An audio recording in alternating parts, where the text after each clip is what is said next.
Listen! Welcome to Nintendo Voice Chat, IGN's Nintendo podcast. My name is Filip Mewson, and today I'm joined by Per Schneider, Brian Altano, and Brjann Sigurgeirsson. So close! That's so good. Hi, everyone. There it is. Take 24. Sigurgeirsson? Sigurgeirsson. Sigurgeirsson. Yes. How different. Yeah. Hej då, Brjann Sigurgeirsson. Yeah. We made it through. If you're listening and you don't see like a lower third popped up, your name is spelled, and I'm not making fun of you, I'm just actually explaining how terrible we are at saying this. Brjann. So you and I have the same first name, but yours is adventurous. Right, and you started misspelling it 1,000 years ago. And your last name is Sigurgeirsson. Yeah. I can't believe we screwed that up. The son of Sigurd. It's so, yeah. But more importantly, it really is that. It is the son of Sigurgeir. So my dad's first name is Sigurgeir. Oh, okay. Oh, cool. You've insulted the out of my dad. Thank you. Like 1,000 Thor curses on you. welcome to NVC, everyone. Welcome to NVC, Yeah. Pleasure to have you here, Brian. No, honestly, well, if you don't know, Brian is actually the CEO and responsible for some of the greatest indie games ever to release on Nintendo consoles, in my opinion. The SteamWorld series, in particular SteamWorld Dig 2, which was a massive hit, not only in this office, but for Switch fans and, just gamers alike. So thank you very much for joining us here. It's a can't wait to pleasure. Right? Yeah. It's fantastic to be here. Absolutely. Cool. I'd just love to ask you some questions, pick your brain about, SteamWorld and the development process and just a little bit more about Image and Form as well. Go ahead. And I should say first, it's like it wasn't me that nicked a few of your amiibos there, Per. It wasn't me. They're not in my back. We talked about this. You can't touch I did notice that collection go from 600 down to 500. Oh, God. Yeah, he went to the bathroom and what's missing? Detective Pikachu! So Brian, we'd love to know, like, what is it like to work with Nintendo and getting a game actually on the eShop? What's that experience like for a developer? It can be everything. I mean, like when we put out SteamWorld Dig, the first game, it was terrifying because the game had to sort of slide through lot check on the first try. If it didn't do that, lot check is the approval process for Nintendo. And does that mean they're playing it and they're like, it's great or no bugs, it's broken, or because I mean, isn't that kind of on you guys before it even gets to them? Yeah, but it's kind of hard, It's like there can be bugs in places where you're not thinking about looking, so with the first game, SteamWorld Dig, it really had to go through on the first try because we were totally out of money. And everyone had gone on vacation. So if there had been like a rejection email, there would have been no one to answer that. Oh no! Were they thinking like we got to go on vacation because this company's not going to be here when we get back? Or maybe I sent everyone on vacation. Oh. No, but it's furlough. The thing is, like Sweden stops in July, so we wrapped up. It gets so hot, right? Like about 15 degrees, and so you guys got to take time off. Yeah, people are like passing out in the street and stuff. So no, but at the end of June, like Sweden kind of goes on vacation. It's not operating. So like for 4 weeks, everyone is just off. You guys get a 4-week vacation? We get 5 weeks actually. How do you How do you make video games? That's amazing. Well, it rains the rest of the year. So that's so you stay in programming. Exactly. Got it. Yeah. So there's like about 2 days of nice weather. They're always in July. So you have to sort of be off then. And then when we got back, to our relief, we had passed through lot check. But it was not. I mean, there's sometimes indie studios that kind of live by the day, and so a delay by 2 months or something can be really difficult. Like some companies can't recover from that. No, right? exactly. I mean, also, we're not a AAA studio. I mean, I don't know what the term is these days. Is it triple I for a studio like us? Like a big indie? Triple I? That's good. Did you hear that? Yeah, okay. Yeah. So that's sort of... You guys... doesn't really matter. Telltale, I guess? Yeah. But the thing is that we have... we can't really come out with a game, say, in November. Like, if we miss... if we plan for the game to be out in August or September and we're not done, it's disastrous because we sort of have to wait until maybe February to put that game out because there's just so much noise going on Right. in the last months of the year. And so specifically, I mean, with SteamWorld Dig 2, which launched recently, which we adored, we could not stop telling our audience how great this game is. I genuinely love it. I 100%ed it. Even all the incredibly difficult stuff at the end, I was actually cursing on an airplane playing. It's the first game I recommend to anybody who says, I want to download a game from the eShop. I'm always like, this is the first one. Did you guys have a release date planned? We did. And then did you get it? No.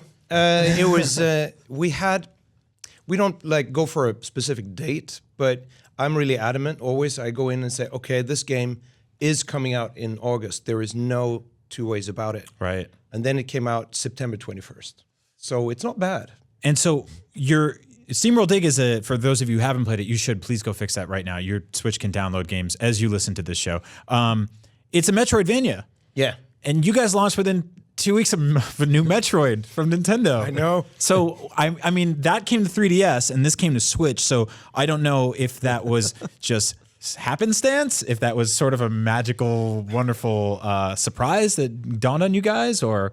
it was a surprise. Let's put it that way. It was happy. And I mean, it seems to always go that way. I mean, when we released perhaps our best game ever called Untitled, which is an iOS game that neither of you has played. It's a fantastic game. It came out in 2011 on the day that Steve Jobs died. Oh. So we come with the game and it's like, and all the Apple media is of course full of the other news, right? Right. Yeah. And SteamWorld Dig is the lucky exception because that's like Nintendo really came through for us and made it into a fantastic launch. SteamWorld Heist, we did everything. Everything happened too. I mean, just before we came out, Codename Steam came out. Oh, right. And I didn't see that game. Turn-based. Oh my God. I didn't see that game first. I just read about it. It's like, okay, it's turn-based. It's, okay, guys, maybe there are other jobs that you can get. And then, like, with SteamWorld Dig 2, as you say, right, it's Metroidvania comes out sort of right at the same time as Metroid, perhaps, like, the Metroid game. Yeah, the Metroid herself. Right, exactly. So we were worried. That's scary. Yeah. But at least, I mean, this was kind of like the Metroid game you wanted to get on the Switch, right? So there was good news around that you had to go back to the 3DS to play Metroid, and so maybe that worked out well for the game, and people were interested. But I mean, calling it a Metroidvania is also kind of discounting that this game is very different, right? Yeah, like Metroid is like there's a tunnel, there are hidden paths. There are no hidden paths here. It's like you dig your way through, you create tunnels, and kind of like in like games like Dig Dug, like a rock can fall on your head. So it's a very different game too. Yeah, it's a fair game. Let's put it that way. It's fair. Yeah. And so just kind of to add on to Philip's question, like when you're developing a game for Steam, I assume there are fewer restrictions. Like it's a little easier to get the game into the shop. Like how hard is it to get something through to the end with a Nintendo console? Yeah, I mean, if you can bear with me a minute, I'll tell you about I mean, the first time we got a game out on a Nintendo console was SteamWorld Tower Defense, a game that nobody has played, right? It came out in 2010, and now you can only download it on Nintendo 3DS. I think it's $5. Oh. Get it. It's a very, very simple effort. But we never met anyone at Nintendo for that reason. We sort of just sent builds to them. We didn't even know who we were talking to really on the other end. But you had a dev kit and everything, right? Yeah, we did. Yeah. So to get that, you were sort of like, we want to make Nintendo games. Yeah, that's it. Yeah, exactly. It's also a long time ago, so I can't really remember. But somehow maybe we stole it from somewhere and then made the game. But it's so we made that game. But like the first real deal was with SteamWorld Dig, where we had made that game for a few months, and we were starting to go broke. And I met with Nintendo here at GDC. The game developers in 2013. Yeah, sorry, in San Francisco. And when they started playing it on the 3DS, I realized that we haven't sent them any builds. We haven't shown them anything of this game before. Suddenly, I just go cold inside. I said, how does this work? Even like 1,000 thoughts, right? It was like, how does can they just say, it's like, what is this? This isn't what I thought it was going to be. We don't like digging. No, exactly. And just toss it out, right? Right. Or just tell us on the spot, or send us a polite email afterwards, like, not really what we're looking for. Yeah. And like, we're sort of investing all this money without researching that properly first. Very, very clever it turned out, because no, it was very dumb, of course. Yeah. But it seems like it was a pretty smooth sailing since then. And now obviously you've made a splash. Yep. Dig 2 is one of the top selling games on the eShop. I assume with your follow-up, you're pretty confident that it'll be an easy process. Yeah. Which, of course, you'll announce the game today here on the show. Oh, you're talking about that follow-up. Well, I see. Yeah. Mm-hmm. Yeah. Pear's playing the long Suddenly, game I don't here. dare to say anything because I'll just say the wrong thing. Yeah. No, but the other thing, the other thing that struck me is like as a indie, you have the choice whether you put something on Steam first and maybe even try it in early access while you're still bug testing and stuff, or you can decide to put it on the Switch. Like what drove the decision to put it like first on the Switch? Well, it's the relation to Nintendo, basically. I mean, if you put it in perspective, like in 2013, let's say in July in 2013, nobody had heard about Image and Form. And Nintendo decided to put us in a Nintendo Direct with this game that they didn't know if it was going to fly. Yeah. It's just that a few people at Nintendo liked the game and sort of championed it for us. And it was really brave of them to do that. And so yeah, it was. It's an easy decision for us to. We happily call ourselves an indie. Right.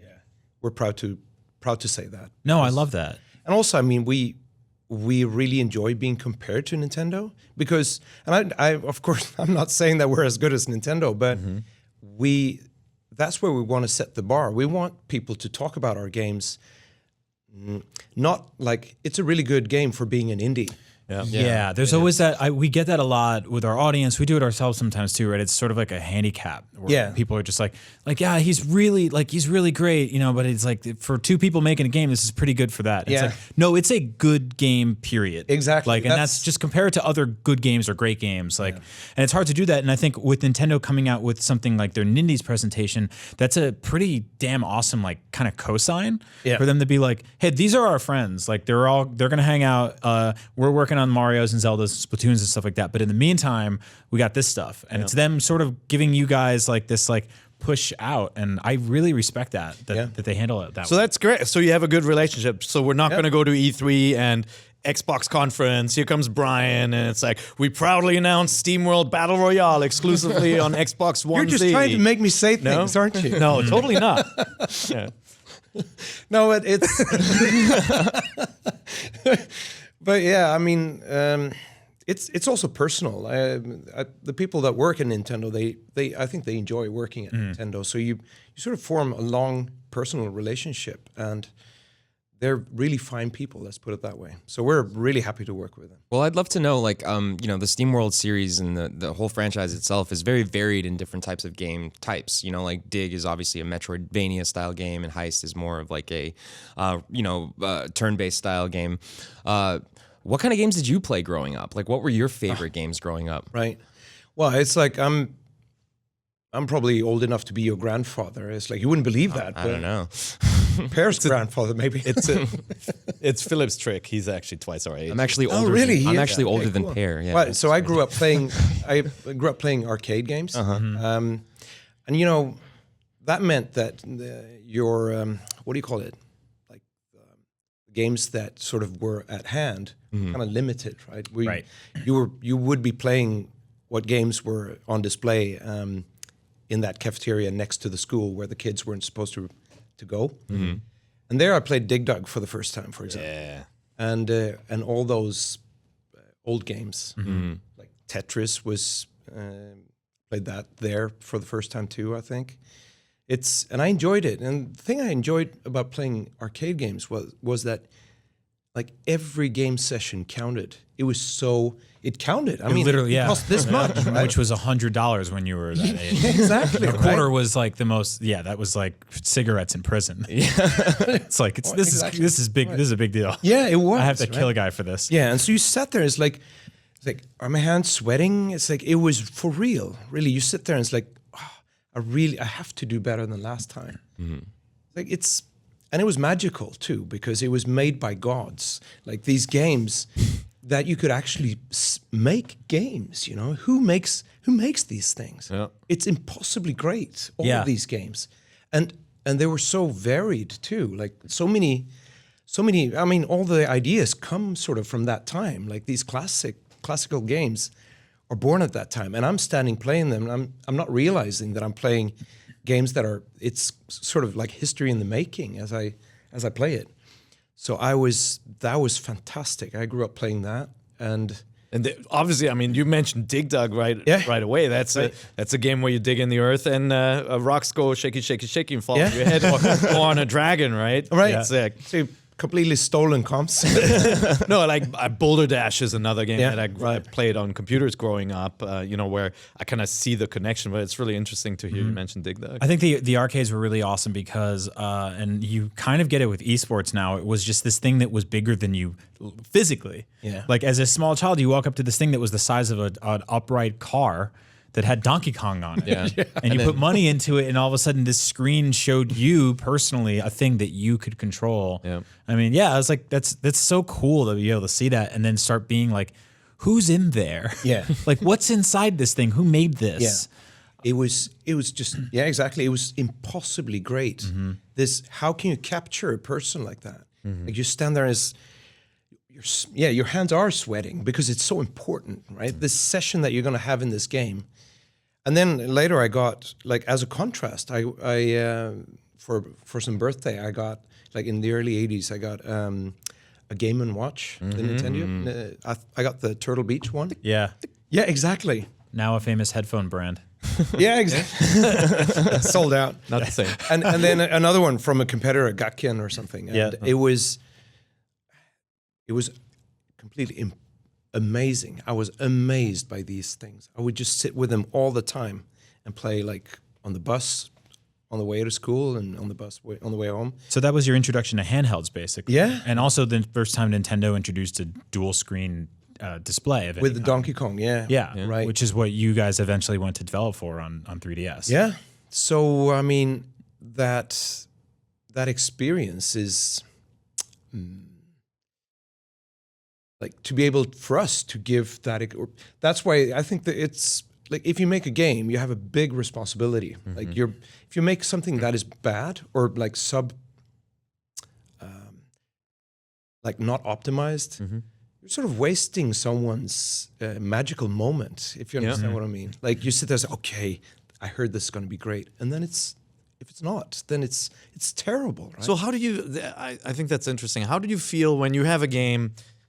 I mean, I can objectively say I feel SteamWorld Dig 2 is a much better game than the first one, right? Like when I play the game, like how do you feel about that? Like, do you have regrets when you look at the original? Are you embarrassed? Are you saying, no, this was what we could do with the resources given in at that time, and we graduate and like no regrets, nothing. Yeah, exactly that. I mean, that's precisely how I feel about SteamWorld Dig. That is what we could manage to do at that time. And when we put that out, I thought it looked marvelous. Yeah. I was so proud of SteamWorld Dig, and I'm still very proud of it because the ideas are so. I think it really works. And then like we make SteamWorld Dig 2, and you compare them, right? So I was doing a talk here now at GDC about just that. Like, how do you make a game better than the original? So it was good because it actually let me visit that, like to think about how you improve on things. Yeah. And we have basically improved on every area from SteamWorld Dig. And I'm happy about that because it means that we're learning. We're actually getting better the whole time. And so the moment you finish SteamWorld Dig 2, are you starting to think about the next game and like, here are the elements I wanted to get in and I couldn't? Or do you kind of like take time off and you just gotta refresh your batteries and just kind of collect yourself? Just immediately afterwards, I think it's... you go on vacation for 5 weeks. No, but it's... we had... just immediately afterwards, you sit and think, it's like... Right after the final build is done, you sit there and it's like, is this really cut off? Like, because there's... Okay. Got one more thing. Yeah, exactly. Yeah. And then I mean, you would sit like that forever. You would sort of like shoehorn in like the stuff, and you would never get done. Well, you guys committed to finishing the game and then shipping it. That's not actually common anymore. I mean, well, a lot of games just are this sort of amorphous blob that never end or start. They come out, they're games as a service, they're patch notes on day one and all this stuff. DLC. You guys, you made the game and put it on the shop and it was like, this is it, it's here, it's done. Yeah. You know, I mean, you could have half-assed it. A lot of people do. Yeah. The thing is also, I mean, like in the noughties, I like that word. Like in the 80s, 90s, and noughties. So in the noughties, we actually were making edutainment games for kids. In a franchise, we made like 25 or 30 games on CD-ROM for PC and Mac, and that was real sort of. When you submit it to the factory that presses up these CDs, it's done. It's like you cannot affect it anymore. It's if you have a bug in there or like a serious bug, you have lost so much money doing that. Right. Yeah. And what was it like? Was it Metroid Prime 2 or 3? One of them had like a game-breaking glitch in it. And 3, right? Was it 3? And you could like mail your discs into Nintendo. Or you had to mail your memory card in, and then they would mail your memory card back. Space Station Silicon Valley, the cartridge for N64 too, had a fatal bug in it. It seems so foreign and bizarre nowadays to hear stories of that, but that's really the way it was for a long time. Yeah. So like games would be perfect when they came, and I don't mean that we're better or anything like anyone else, but for us, we sort of keep that mentality. It's like, let's avoid this. Like people don't like to. Here's the game. I downloaded it. I say, okay, it's not working. Oh, but a patch is in the works, right? Really? It's like, why didn't you make the game whole from the beginning? It's like, why am I? This is actually broken. Where do I return this? Yeah. Well, you're competing with so many different games right now, so many different forms of entertainment, your phone, Netflix, everything. And so you might only get that first 5 minutes with a player. That's it. And if they're gone forever. And actually, they might see your logo for all of history and be like, Image and Form. Oh, they really hurt. They hurt my feelings that day. Yeah, I'll never come back again. Right. Well, you said that initially when SteamWorld Dig 1 launched on 3DS, you were very proud of the way it looked, and rightfully so, I think. But was that the same feeling that you experienced with the launch of SteamWorld Dig 2 on Switch? Or would you say it was similar, bigger, more proud, more excited? Like, what was the team's feeling around the launch of that game, and then the immediate sort of response that you received, through fans and reactions like that? Yeah, I was super proud. I actually, because I knew that the game was very, very good. I have to say that because it was such a big difference compared to SteamWorld Dig. When we shipped that game or sent it off for approval, we didn't know. We had been so close to the screen for so many months that we had we were deaf to sort of what it was. It's like, is it bad? Is it mediocre? Is it good? Is it great? Or you have people come into the office and play it, and it's like, so what do you think? Oh, I think it's good.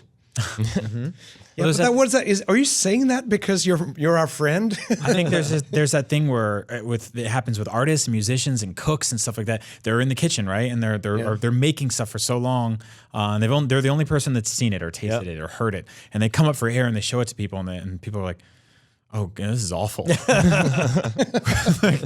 you're like, I love this. This is my jam. And it's like, no, dude, this is really bad. This is bad jam. And It's a bad jam. Yeah, and I'm glad this didn't happen here. And so how immediately do you guys find out, sort of like, are you tracking sales on the fly? Like, how does that information get kicked to you? Because I know. How do you know you're successful? Yeah, how do you know? Do you know within 24 hours, like, we're doing okay, we don't have to shut the factory down or anything?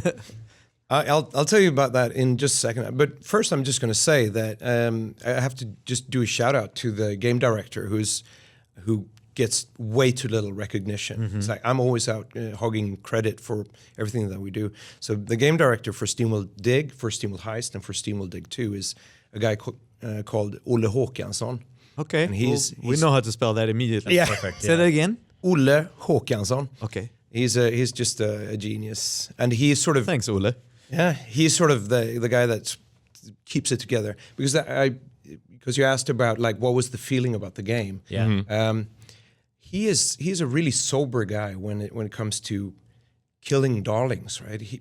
They'll think up darlings or like features in the game, and we like have a revision meeting or something like that. And I was like, where's that feature? Yeah, it's on the shit list. Right? No, it can't be on the shit list. Yeah, it's not good enough. You know, and so I imagine there's like this list in the bathroom, right? Where it's like where these features go that don't make it into the game. Well, you come in with all these ambitions, right? And then you're like, oh, we want to have a jetpack, or we want to have like a quadruple jump, or he fights a boss that's like 2 stories, 3 stories tall. Right. And then you look at the clock and you look at the team and they're tired and you're like, no, it's got to go. Right. Does that list have a Swedish name? Sorry? What's the Swedish name for that list? Skitlistan. Skitlistan. That sounds much better. That's No, I'm using that. Yeah, from well, now on. every developer is going to use that. Buddy. Brjann. Brjann. All right. You guys want to start calling me Brjann? I'm cool with it. Yep. So, but you asked about the how soon do you know if Yes, if it's working or not? The thing is that SteamWorld Dig 2 was the first game that we put out on the Switch, and so there must have been some glitch, sort of in conjunction with that they had just set up our account, because the first it sort of lags one day. So like day 1 sales, you can sort of find out about that day 2. Oh man! So that first 24 hours, you're just checking your phone, waiting for that email from Nintendo. No, actually, you go into a site. And Okay. all right, and It's self-service. yeah, exactly. And I went in after the first day to look at day 1 sales. It's And 0. no, it wasn't like, well, I mean, then I would have concluded that, okay, I was a bit early. But like, I gave it enough time, and I went in and looked, and it's like, huh, great. This is better than SteamWorld Dig, right? The original. Cool.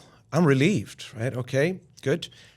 And also, I mean, like SteamWorld Dig 2 is at regular price, it's $20. The original is $10. So that means like, okay, that's great. So we have more than twice the cash for this. Good. People are not getting fired. And then I went in like a day later to check out day 2 sales. And then the day 1 sales had updated and were much larger than when I went in the last time, right? Because you had the full 24 hours. Yeah. No, it wasn't that. It wasn't counted yet. No, it's like, so I'm like, this is strange. And then I go in like a day after that, like a third time, and day 1 is still updating. And I said, this is amazing. I'm affecting these figures. Whenever I go in, they go up. So you're like ding, ding, ding. yeah. I got to check every day. Yeah, exactly. And it settled after a while, but there was something with populating the sales numbers. Probably because it was our first title, or for some technical reason. Yeah. So it was goosebumpy. It's like you'd go in there, it's like, what is it going to be? That sounds so. You guys pop open the champagne after the first couple of days? We did. We actually got a bottle of champagne from Famitsu, the nice. Japanese. Right. Nice. Because our score went over a certain threshold. Oh, that's great. And so they actually sent us a bottle of champagne and a gold medal. Yeah. That's awesome. Didn't get one from IGN, but we don't bribe.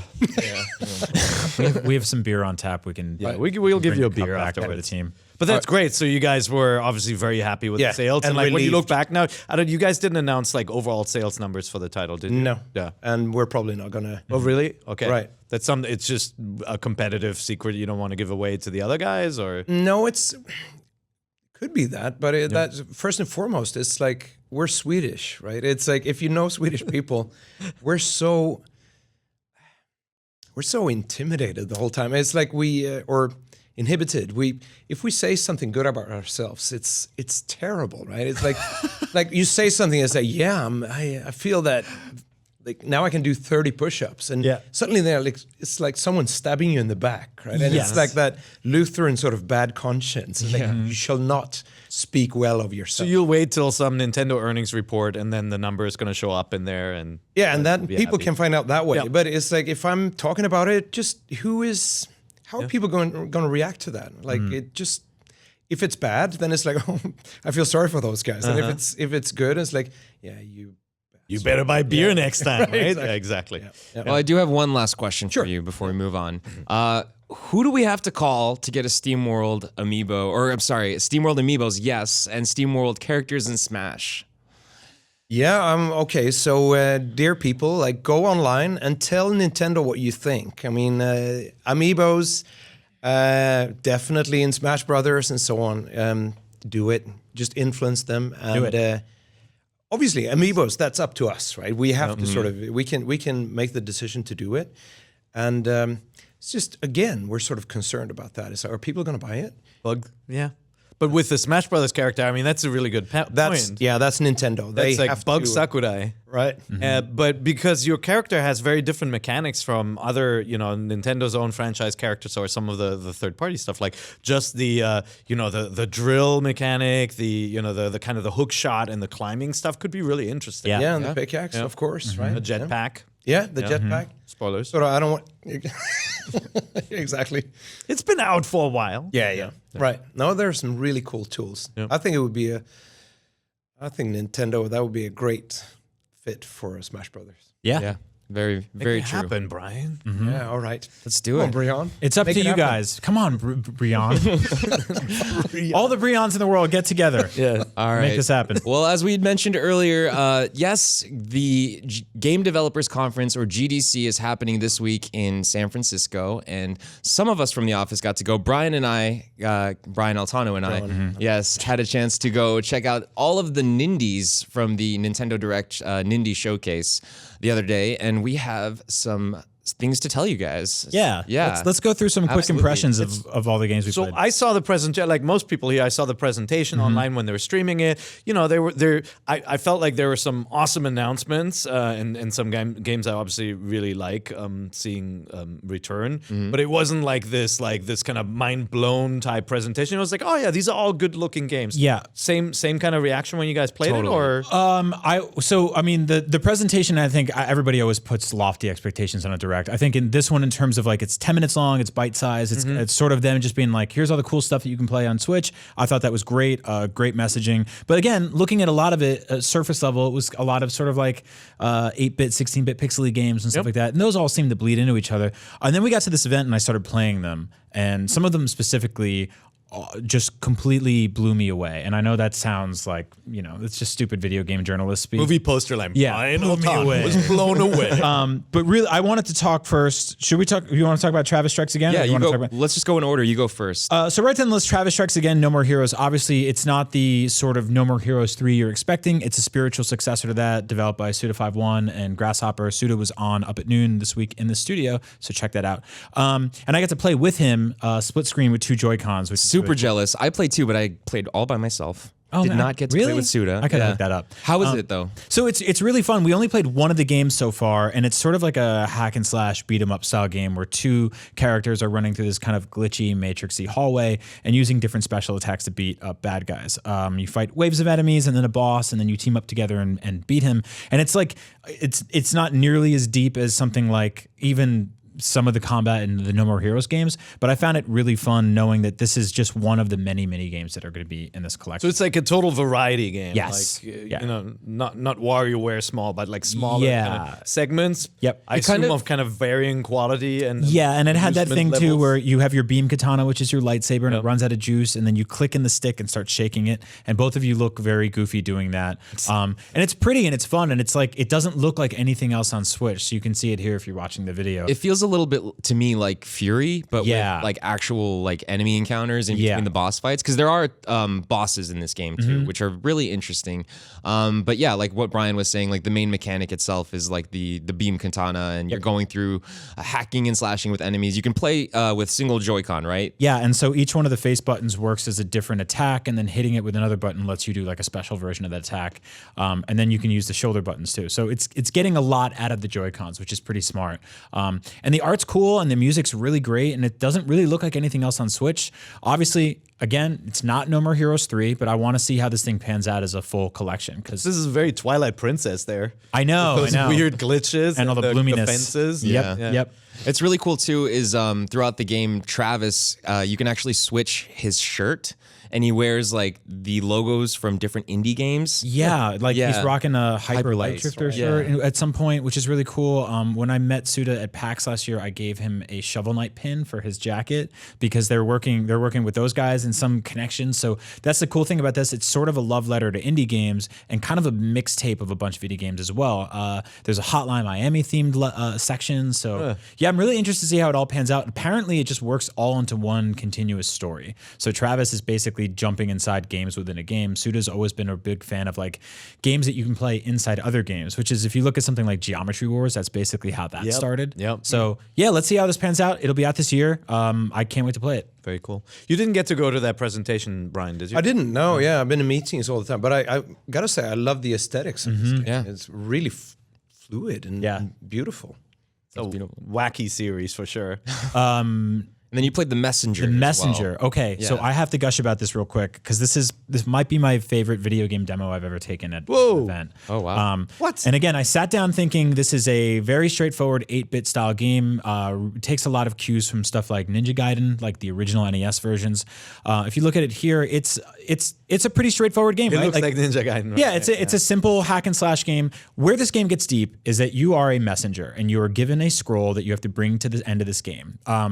If you're just running through the game, you'll have a good time playing it, but there's also this thing called cloud kicking or cloud jumping, which is basically this double jump that you get from slashing enemies or things in the environment. So speedrunners are going to really latch onto that because it's super cool.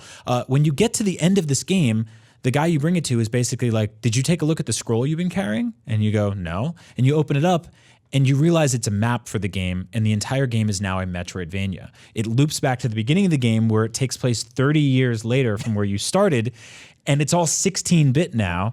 And now, so literally they advanced the clock on the graphics. So yes, they advanced the clock on the graphics. So the first level that you're playing is a forest, and 30 years later, it's a 16-bit forest that now has a Japanese soldier encampment there. So the environments have changed, right? But certain portals and areas have opened up to reveal the past. So you can jump through the future and the past, aka 8-bit and 16-bit, to solve puzzles, find areas like a tree that used to be there 30 years ago is gone now, and you can reveal it by jumping through a portal. So like Link to the Past, like two worlds kind of setup. And so I'm really thinking, like, to me, this really feels like this year's Shovel Knight. It's got, first of all, this boss is just big, gross enemy. I know that guy. Yeah.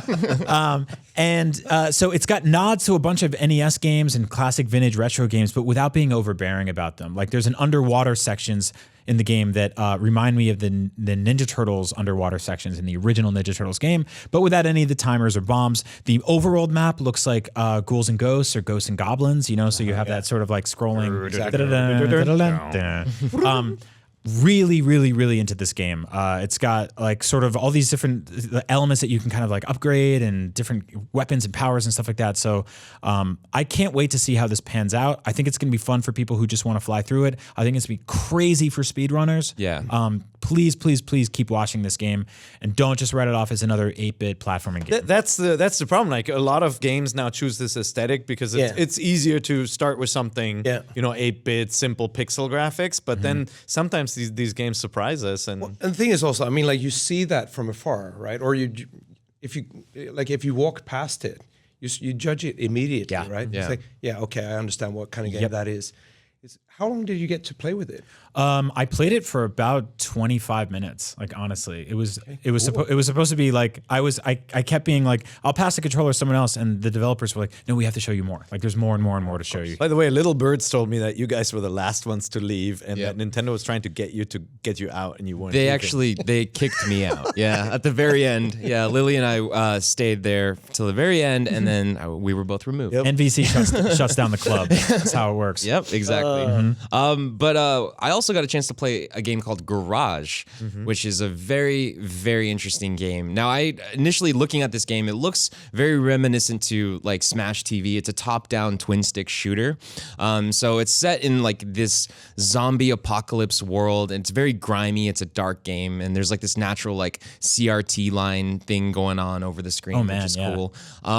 So yeah, like it looks like it comes off sort of just by looking at it as as a fast-paced shooting, like running through levels type of game, but it's really actually slower, and you have to be strategic while you're playing this game. I wouldn't call this like a Resident Evil game, but it definitely feels like it takes elements from that series and it uses them well. Do you move the crosshairs yourself, or like Yeah. because the crosshairs go all over the place? Yeah, Yeah, so it's so straight up a twin stick shooter. but not distance. You just move it left and right. You can just move it around, yeah. So it is. You don't get faster with distance. Right, exactly. It does play with like, both sticks. It's a twin stick shooter, but like there's melee weapons in the game and the weapons all react very differently. Ammo is incredibly scarce in this game.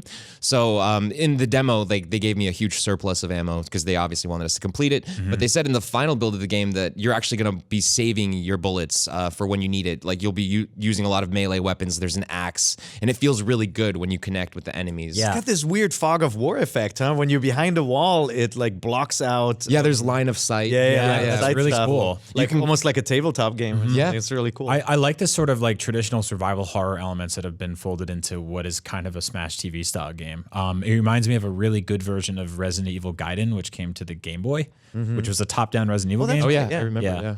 That most of you should forget because it was not good. Interesting. But yeah, no, this is a fun game. I believe it's coming out a little bit sooner. I think May 11th. Oh, cool. Yeah, so it's just around the corner. So keep your eye out on that if you're a survival horror fan and you like indie games. But another game that we got a chance to play, I don't know if you played it, Brian. I did not. No. Lightfall is also coming to Nintendo Switch. Now, this game is for all you speedrunners out there as well. If you enjoyed Celeste, if you liked that style of gameplay where it's a lot of restarting, a lot of like trying to, do the stage over again or get that perfect run, then this is definitely a game you have to keep your eyes on.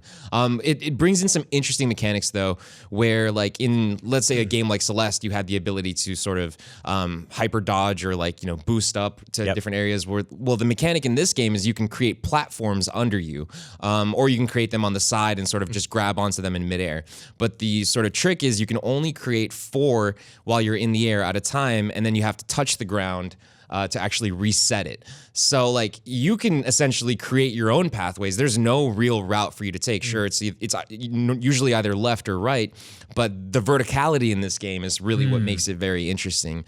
You can essentially just play it the way you want, and there's boss fights too at the very end of a lot of these levels. I don't know if every level has one, but the one that I got a chance to play, I could not finish. I tried so many times. It was very difficult. And the boss fights just act out like very intense speed runs, essentially. Oh, cool. Yeah. So you're constantly trying to chase the clock, and you can, there's online leaderboards as well that you can like upload your score and compete with friends. So I'm really curious to see where the game goes story-wise. The story itself seems like pretty interesting. There is a story, definitely, and there's lore in this world. And I think the block itself, they call it a shadow core. So like everything has a name for it. The character even has a name too. I totally forgot it off the top of my head. But yeah, it's just a very, very cool, smaller game. So for people listening to the show, like art style, like a little bit like Patapon or something, right? Like Yes. kind of like Yes. shadow style graphics. Right. How, is it like the flies or something? What is that? Oh yeah. It's like following it. There's all these little dust. It's like these little pixie things. Yeah. Yeah. Yeah. I'm not. Part of the gameplay, or No, they don't really interact with the character, but it looks like it's emitting off of him. I actually didn't even notice that until you pointed it out. I was just so busy. Yeah. I wonder if that is some sort of Because they power. were- Yeah. Yeah. Maybe they create the blocks. Yeah. Yeah, this looks fun. Brian, did you get to play a lot of like Switch other indies? Do you guys have time as a dev team to ever like look at what the other guys are doing? And the thing is, like, I've got a pretty big family and stuff, and so I never get to use my TV for one, like in the living room, and Switch has a solution for that, no? it does, yeah. But I've only been playing like Mario Odyssey actually, and then just very much bits and pieces. Like for me, it's much easier and much more relaxing to just talk to the guys and girls in the office because they play so much. Yeah. And they always come up with really good sort of. They can sort of pinpoint things immediately. It's like, this is really cool. Instead of like wasting time. That's amazingly rude to say that. Yeah. But like, they do the research. Oh, that's awesome. And I'm working next to, Julius, who is our community manager at Image Forum. He's he's just encyclopedic, right? You can ask him anything. He'll have dates for you. 30, awesome. 30, 40 years back. Yeah. Very cool. I got one more game I want to talk about before we move on to the last segment of the show. And Is it Bomb Chicken? it can be, I guess. Oh, which one did you want? All right, we got 2 more games to talk about. Let's talk about Bomb Chicken first. All right, Bomb Chicken real quick. I really, really, really like this game. You're a chicken that lays eggs that are bombs. I could tell that you would like this. Yeah. I saw it in the presentation. It is fun. Yeah, and I thought it'd be sort of Bomberman-ish, but it's a side-scrolling platforming game. You have this pudgy little chicken, and he's so great. And you kind of have an endless stack of bombs. The bombs can kill you, which is interesting because it's weird to lay eggs that can kill you. But you can kick them as weapons. You can climb on them as platforms. You can use them to trigger buttons and icons and open up, environments and areas and levels. And basically, it's your end-all be-all. You also fight enemies with them just by running up, leaving a stack, and then and so every now and then these doors ask you for a bunch of money, and using all the money you get, you feed them into the doors and you open up new areas. It's super clever. It's really fun. The art's great. I like this game a lot, and I can't wait to play more of it. When I first saw it, I thought it was an R2 game, like something like Jules made, It sounds like style and everything. Totally sounds and like he loves chickens. Yep, he does love chickens. Yeah, he's doing the Chicken Wiggle Kickstarter. That's true. I will say the gameplay itself seems very simple, and it is in action as well, but it's so fun to run around as this chicken just laying bombs and blowing stuff up. It's a very Nintendo thing to do, to take a simple, goofy mechanic like this and then stretch it out to a million different directions and kind of see how many different ways you can use it. And so I really like that about this game. I love the look and animation. Yeah, it's just really cute. You're good to go. Yes. If you love the look and animation of this game, well, then you're going to be very surprised about this next game, because the next one is Just Shapes and Beats. Yes. Yeah. It's a little bit. It's a simple looking game from the graphics perspective, but the gameplay here is incredibly fun. I got a chance to play this with 3 other people, so we had like 4 people on screen. You're looking at the gameplay that I recorded with 2 people though, and so what this is it's essentially a bullet hell rhythm game. What? So you're constantly trying to avoid things, but it's the soundtrack of this game that really, really picks it up, because the things that are happening on screen are totally in sync with the music. And so you're sort of like dodging this stuff to a certain rhythm that is very, very, I don't know, it's very hard to describe, but it really gets your heart racing, and it gets very intense and very hard. So what's cool is you definitely want to play this game with another person, because you're going to probably die a lot like I did in my demo with it. And it's really easy to like revive your friends and stuff. Oh, cool. I didn't realize you could do that. And like, I think during the presentation I saw there were like side-scrolling stages where it's like a little ship jumping over stuff, so it has different types of there's like a world map, which is really interesting. So like this is just like a level that's happening inside of the game, and it is actually moving like from side to side, you can see. Wow. So you're constantly having to dodge stuff that's sometimes coming out of the center of the screen and stuff that's coming from the sides, but the level itself is constantly moving in motion. And then when you complete each level, you go back to the overworld, and then there are these really weird parts where you have to get into a boat, and then you can actually control the boat, and there's this little music thing there that happens. It's a very interesting game, very fun party game. Definitely keep your eye on this one if you're looking for a good party game to play with your friends. I really enjoyed my time with it, and this looks so mean. Yeah, it's brutal. It's so hard. So in terms of a rhythm game, is that happening without your input, or are you tapping along with the rhythm, or is it just sort of like the soundtrack is defining the enemy patterns? It's kind of like, you remember those old screensavers on computers that would like sync to music, or like Xbox, like Winamp visualizers, basically. Yeah, a Winamp visualizer. That's what this is. It's Sweet. Winamp visualizer, the video game, but with really good Only music. 90s kids So would the remember music those. tells you dodge now. Yeah. Yes. Oh, I love that. You can anticipate the big things that are coming, like the big hits, like especially once you learn the songs. And I can totally like take my word for it. The music is really, really good.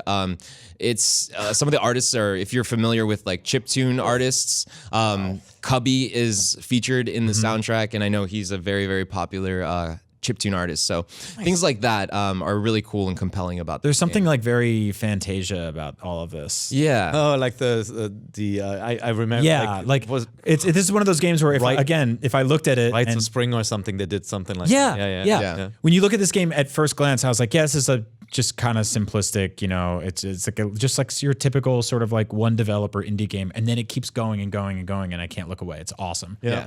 I'm really excited to play this one. Very fun. And that guy kind of looks like Pac-Man.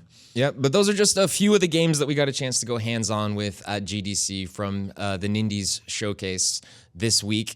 Thank you very much, Brian Altano, for joining us. Zach is going to swap in, and he's going to tell us a little bit about something special happening this week regarding Wind Waker. Zach attack. Thanks for having me. See you guys soon. Bye, Brjann. Bye, Brjann. Here we go. And welcome back to part 2 of NVC, and we're joined by Zachary Ryan. I'm back. Here to tell us a little bit about the Wind Waker. Yeah, so an interesting opportunity presented itself this week. This Saturday marks the 15th anniversary of the original North American release of The Legend of Zelda: The Wind Waker.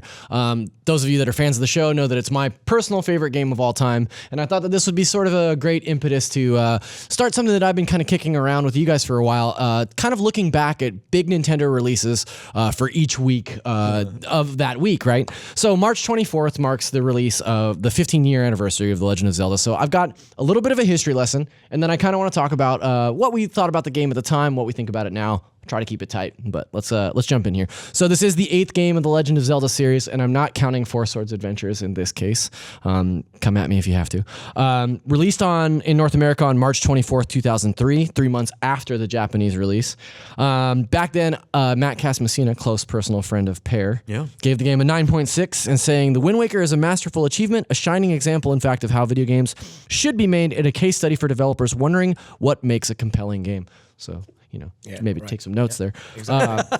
Better learn. So a lot of the history stuff that I'm going to give you guys right now is coming from The Story of the Wind Waker by Keza McDonald, former IGN staffer, currently at Kotaku. She wrote this piece back around the time of the Wind Waker HD's release. Mm-hmm. And then also there's a really great Iwata Asks. Are you familiar with the Iwata Asks platform?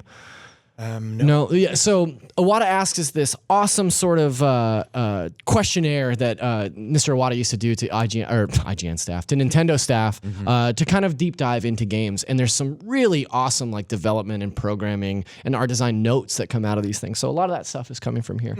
Cool. So real quickly, personnel, directed by Eiji Aonuma. So, father of modern Zelda games. Produced by Miyamoto and Takashi Tezuka. Written by Matsuhiro Takano, who did Star Fox 64 and Majora's Mask. And Hajime Takahashi, who actually worked on Pikmin and Luigi's Mansion. So, an interesting kind of take on the story by guys that worked on games that weren't super story-centric, right? Yeah. And then, of course, music by Koji Kondo. And a whole staff of Nintendo composers. I think there were 6 other composers on this game. Koji Kondo famously writes "Where's the Jumpy?" Where's the Jumpy? Pear's favorite song from Jumpy? Where's the Jumpy? Yeah, Pear loves that song. So the production for Wind Waker actually began back before Majora's Mask shipped. And it was originally planned to have a really similar style to those games, like sort of that dark kind of mature look. And it's the demo we saw. Right. And so it famously sort of made its debut at Space World in 2000. Pear, can you tell us a little bit about I saw Space that in World? person. Yeah, I was at Space World. Space World was this expo that Nintendo did. Basically their own show, like a mini Tokyo Game Show just for so Nintendo games. Here it is now if you're watching. If you're watching it, you can see this demo and like it looks cheesy now, but we were like, oh my God, if the next Zelda game looks like this, right, we're all in. This is all we ever wanted.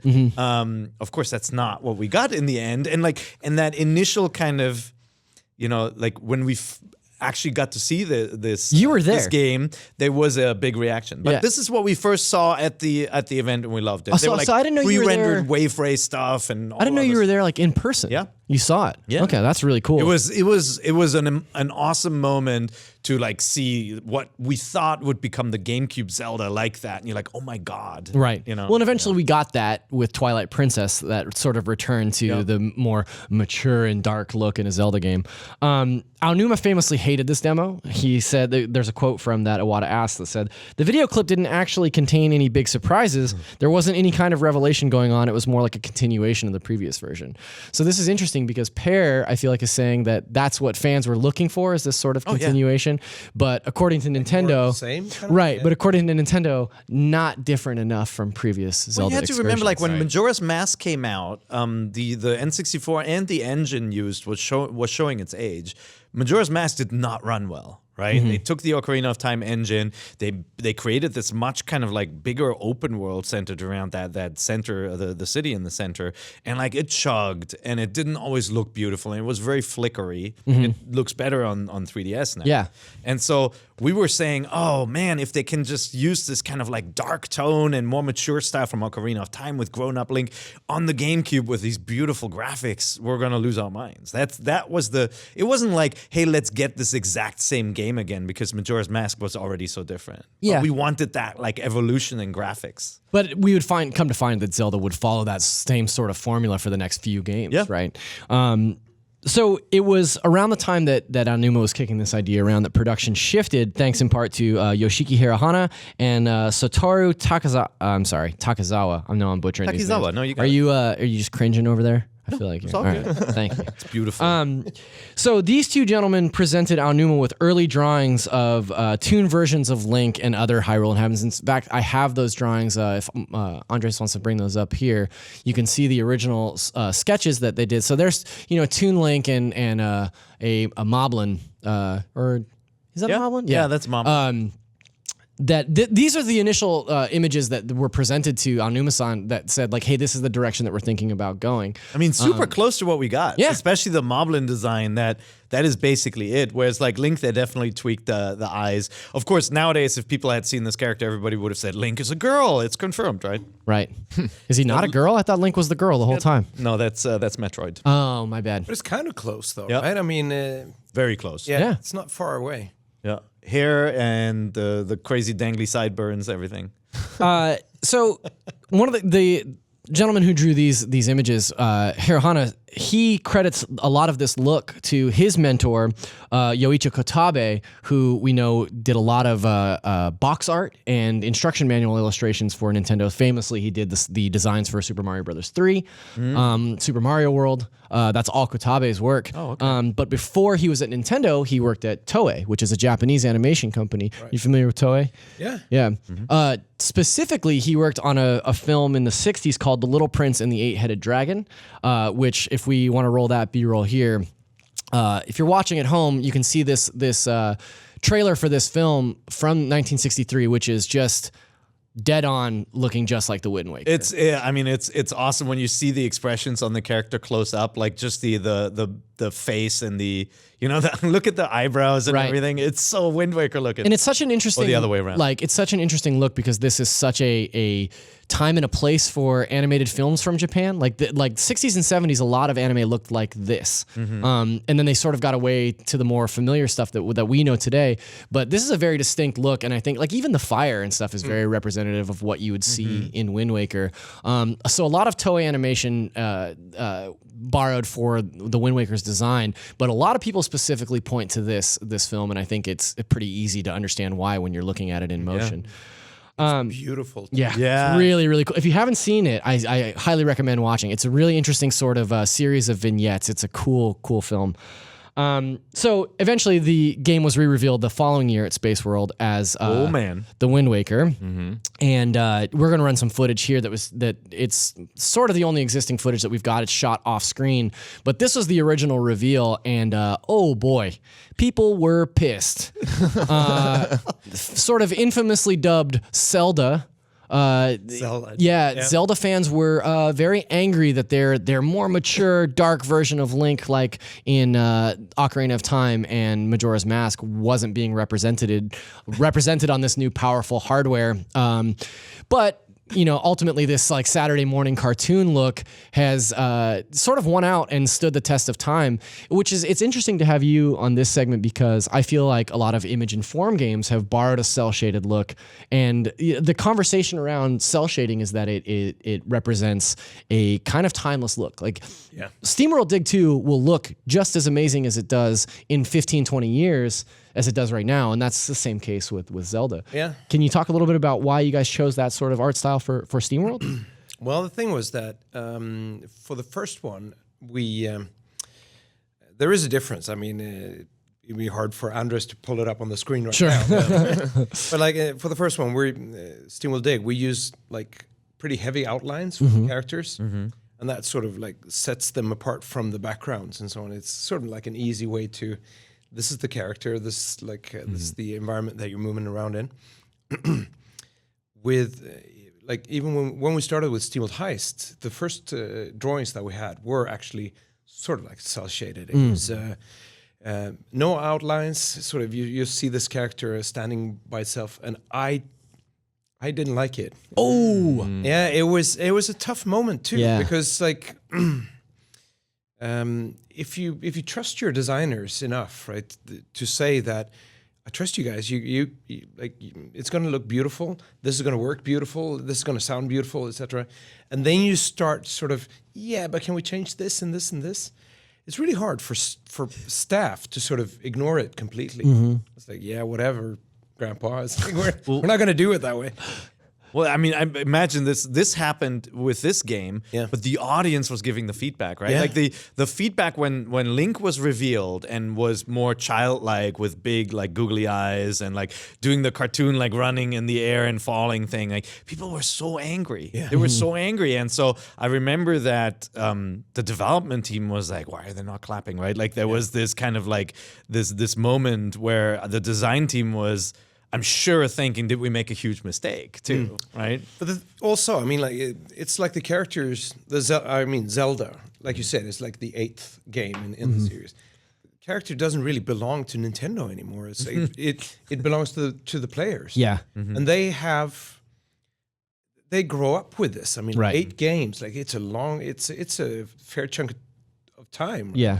So you have grown accustomed to it, and you demand that it's Well, Perfect. It's what you remember. yeah, right? exactly. Yeah. It's supposed to look like. and I think that there's some sort of like weird disconnect between the narrative and the gaps that your brain fills in when you're playing those earlier Zelda games versus what the actual concept art looks like and stuff. Because in a lot of gamers' minds, like mine included, like when I think about the fantasy world of Zelda, it's sort of a dark fantasy, you know, especially like Zelda 2 and Ocarina of Time, Majora's Mask. But if you go back and look at the concept art for the original Zelda, he's just this like pudgy little The box elf art boy, too, you know? right? Like it's a little Yeah. chunky dude, and like Yeah. he actually looks closest to Wind Waker. Right, he looks, So I think it's interesting that people were so up in arms. Like, you were obviously in the industry at the time. What were your thoughts on My first seeing it? reaction was like, what? Like I was shocked. I was like, but aren't they trying to get a more mature gaming audience, right? Sure. Like I was really surprised, and then it grew on me. But but the initial reaction was, oh no, what have they done? Like I wanted really? that fight. In my mind, that fight looked a lot better than it looks now. Right. Right. And so you're like, wait till Ganon turns into the giant pig. It'll be so cool. Right. Ganondorf. Sure.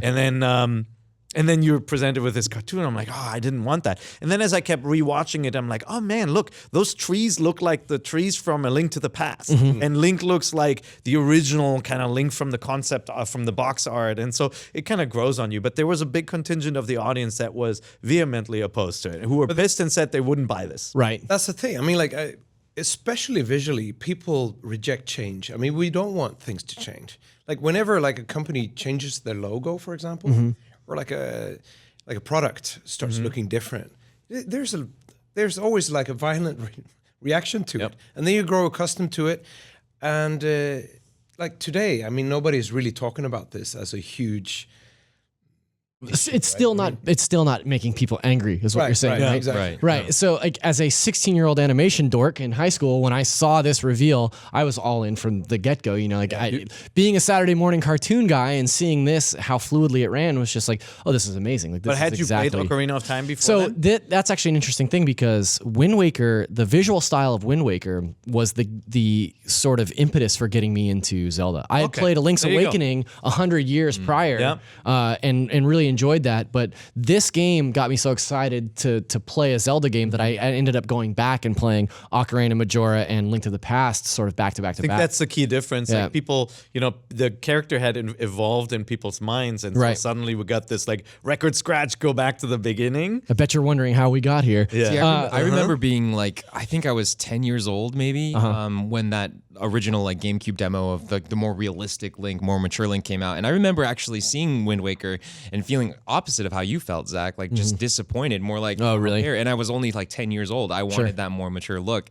but lo and behold, after playing it, it ended up being one of the most like emotional experiences I've had in video games. You know what I mean? Like I don't think we're covering or we're gonna spoil anything for anyone out there. It's a 15-year-old game. If you haven't played it by now, I mean, but like when you get to like Hyrule Castle for the first time and you sort of like realize like what's going on. To me, we did a list of top moments in gaming, and last year, and that was one of one of my most favorite moments in all of gaming. When you pull the sword out and the color spreads throughout the castle, like such a cool moment. Totally. Do a Frozen in time plays. Yeah, so black cool. and white was so cool too. So game eventually ships in 2002 in Japan, 2003 in the States. It was at that time the GameCube was not performing super hot, and the general rumor is that this game and Super Mario Sunshine were sort of rushed out the gate because Nintendo was saying things like, "Hey, we need to have two heavy hitters on this platform because right now it's not selling super well." And as a result of that, so it wound up.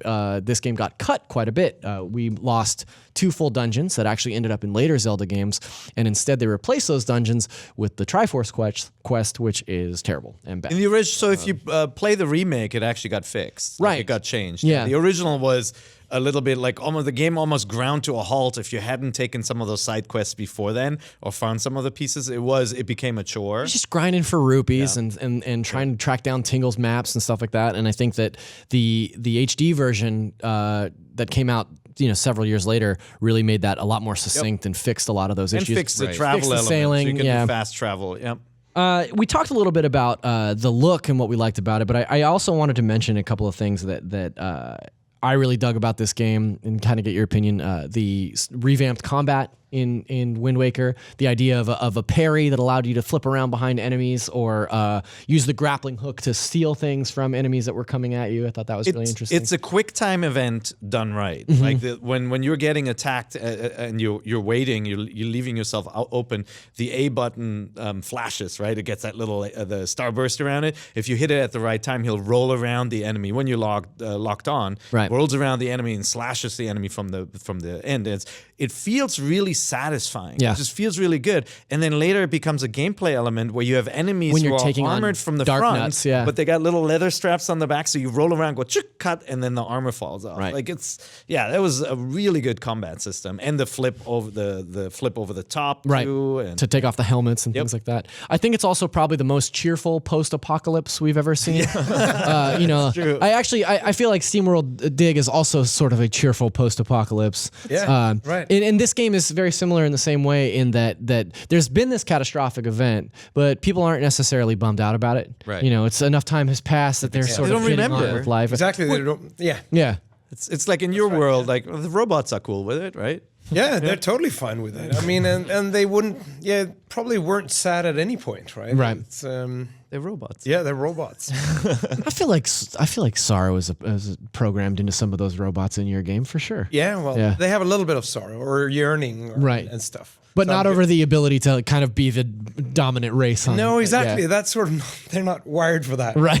My robot felt sorrow whenever my bag was full and all these diamonds popped out. Right. Yeah, Yeah. thank you very That much was- for that. That's when my robot Sad felt the moment. most sorrow as well. Digital tears everywhere. The last thing that I want to talk about before we kind of close up shop, and I'm sorry, I know we've already gone over here, but this game, very closely connected to Ocarina of Time, narratively, sort of the first game to acknowledge that other Zelda games had come before it, and kind of kicked off this idea of, I know that you're familiar with this too, I'm sure, the timeline theories and the multiple timelines and this sort of debate about what Zelda games happen when, and the kind of thing that makes Miyamoto-san roll his eyes, but gets like Zelda geeks like myself and Filip talking about like, oh, where does this fall in the timeline?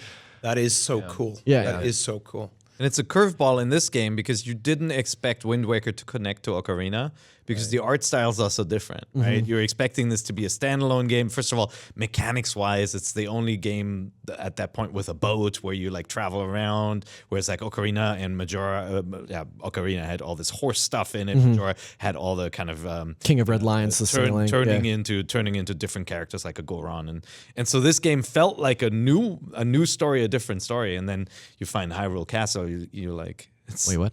It's all there. It's all the same. You all the legends are real. Yeah. You bastard. Yeah. So obviously, the big question here is since the HD remaster came out in 2013 for Wii U, when will we see it on Switch? Would you guys be interested in having a Switch version to take on the road? I feel like that's probably a silly question to ask to this crowd. And not to put you on blast here, but if it comes to Switch, will this finally be the opportunity for you to play Wind Waker all the way through and come back on the show and talk to us about it? Yeah. And then we'll do a full sort of review of that. Perfect. Great. So yeah, before you share, before you joined, he said, He's telling us off camera that he has TV that gets opportunity, taken over by his family. Yeah. And so with the Switch, you can actually play games when the kids are taking over the big screen. Yeah. But so I actually, because I replayed it when it came back out, I feel like it's very fresh in my mind. And I would not go back to this. Well, I would love for Nintendo to go back to like Super Mario Sunshine or some of those games that aren't as highly played first. Yeah. But I want GameCube had all these amazing games that look really, really good on the small screen. And Yeah. I want them all. Like, just bring them back. Not me, sister. I just want Wind Waker. So yeah. You really, but it's not. It's a you game didn't that play it recently. I played it when the HD remaster came out, and I'll tell you, I've loves it played that this much. game. I've played this game top to bottom. I think probably more times through than I've played any other game, and I've definitely played it more than I've played any other Zelda game. It is my favorite game, and it's because it's the most charming, most personable version of Zelda that I think exists. And it's the first game where each weapon had a really unique trait to it, right? That's true too. Yeah. The hammer did different things to the enemies than the sword, and like the swinging of the rope, you could steal things from your. You could steal enemies, or steal weapons from enemies. I mean, yeah. No, it's an amazing game. I love that. But you don't want to play it again. No, I just want to play other things first. I want to play SteamWorld Dig 3 first. I mean, I'll play that as well. Work on it. There were plenty of people that did not buy a Wii U that did not get a chance to play Wind Waker HD. Yeah. Right. I'm not going to name Now have a names. Switch, but Please don't name any names. But you guys have done some re-releases too, right? Like SteamWorld Heist, for example, and SteamWorld Dig 1 are available on Switch. Yeah, I was just thinking about that. I mean, like for us, it was when we got the dev kit for the NX back then. I mean, it was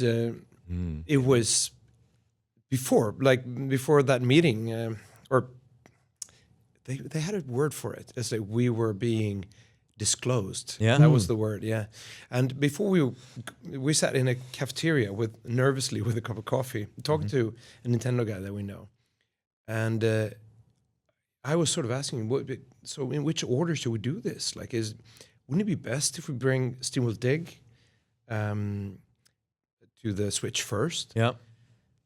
And they said, it's probably better if we go with new content because that's how we're going to go. And I agreed with that. I thought it was really good, and also gave us sort of an opportunity to blow it open for ourselves. Like, here comes Dig 2. It's a fantastic game on the Switch. If you like that game, then you should get back and play the older titles. Sure. I'm curious to see how Nintendo's going to do, because the Switch is such a success, right? Yeah. What if they would just bring back all like catalog games? Yeah, They and did I mean, by that's- Bayonetta 2 and Yeah. 1, Sure. right? Yeah, Came that's back. happened. And it could have, they didn't wait for Bayonetta 3 to come out, so they right. did it the other way around. That's Yeah, true. some learnings there, but I mean, I'm glad that Dig 2 came to Switch first, because I hadn't had an opportunity to play the other SteamWorld games, Right. and so I played through SteamWorld Dig 2. I immediately started over and played through it again, and then when 1 and Heist came to Switch, I played those as well. So Right. it totally introduced me. I think in that case they made the right call, because it introduced me to a franchise that I wasn't familiar with, with a game that totally blew me away, and then allowed me to go back and be like, oh, here's what I've missed. Right. So yeah. Also, that's sort of like what you use Nintendo for, right? They think about these things. Sure. It's like, yeah, Brian, a very interesting idea, but let's do it this way. Yeah. Totally. I would take a Zelda collection though that includes it, Ooh. like yeah. with some of the older games in it. What if it was just the Masters collection from the GameCube? It was like Zelda 1, 2, Ocarina, Majora's Mask, and then Wind Waker. And then Wind Waker. I would Could so even take be a that. 3D collection that doesn't include Breath of the Wild or something. Like if they What wanna about a limit 3D the, collection that doesn't include Twilight Princess or Skyward Sword? That'd be fine. I like Twilight Princess. That's fine. I enjoyed Skyward Sword. All right. I'll We can take talk about this all day. We've got plenty of time to talk about this.